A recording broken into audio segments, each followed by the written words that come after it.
Terkait tema kita pada hari ini, bisa enggak sih pendamping desa dan pendamping PKH bersinergis kan begitu? Atau sama-sama nanti tujuannya adalah satu, bagaimana caranya menurunkan angka stunting di Indonesia.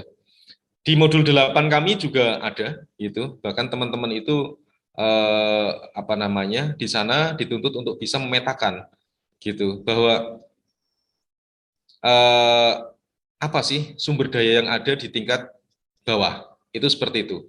Apa sih kemudian kendala-kendala yang ada itu seperti itu.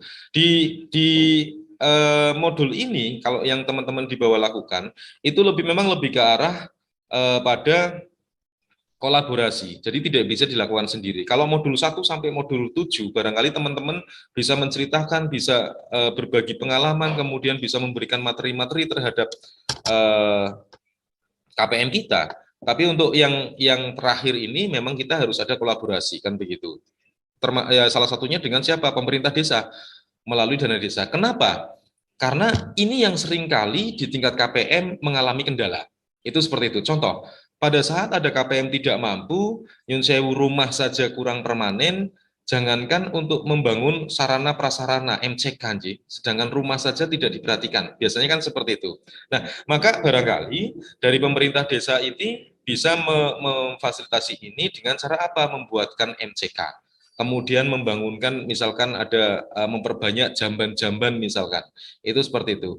Kalau terkait pembangunan rehabilitasi Poskesdes misalkan atau Polindes, saya yakinlah sudah semua desa ada kan begitu. Tapi sadar enggak sih bahwa ternyata di desa mereka sendiri, di desa kita sendiri itu masih ada masyarakat kita, terutama yang menerima bantuan PKH ini, Ji, itu ternyata yang masih belum mempunyai jamban.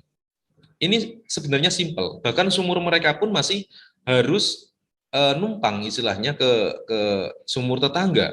Bahkan jamban mereka kadang-kadang juga numpang. Dan yang saya alami sendiri juga pernah gitu ya.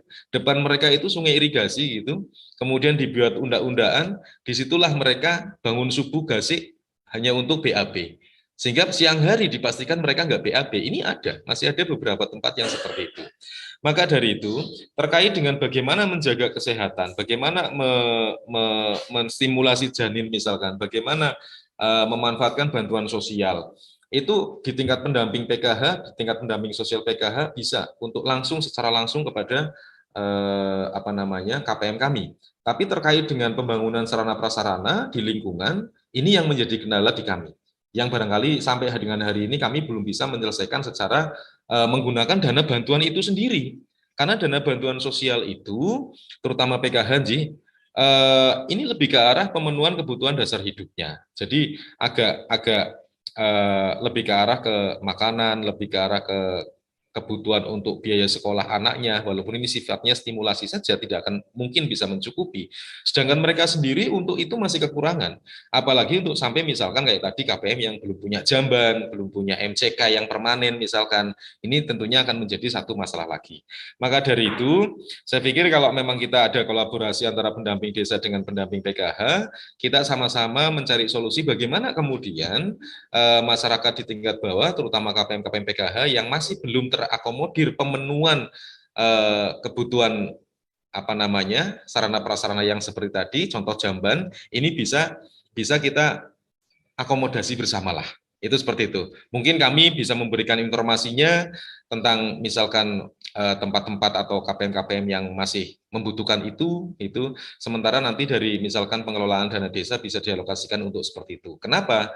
Karena sampai dengan hari ini kami melihat bahwa pengelolaan dana desa lebih besar porsinya, lebih ke arah yang sarana-sarana besar, jalan mungkin, gedung mungkin kan begitu. Tapi untuk yang hal kecil, yang saya yakin tidak akan memakan sekian persen dari anggaran yang ada itu bisa untuk mengakomodir kebutuhan masyarakatnya. Nah, kelemahannya adalah apa? Bahwa masyarakat kadang-kadang juga malu tapi mau gitu loh. Untuk menceritakan bahwa saya tidak punya jamban, saya tidak punya sumur sendiri, mungkin malu Bapak. Kan seperti itu. Nah, mungkin melalui pendamping-pendamping kami di lapangan, informasi-informasi yang seperti itu bisa kemudian nanti dikolaborasikan untuk bisa disampaikan sehingga apa namanya akan bisa diketahui. Dari pihak perangkat desa apa tidak tahu? Saya yakin eh, bisa tahu bisa enggak, kan seperti itu loh.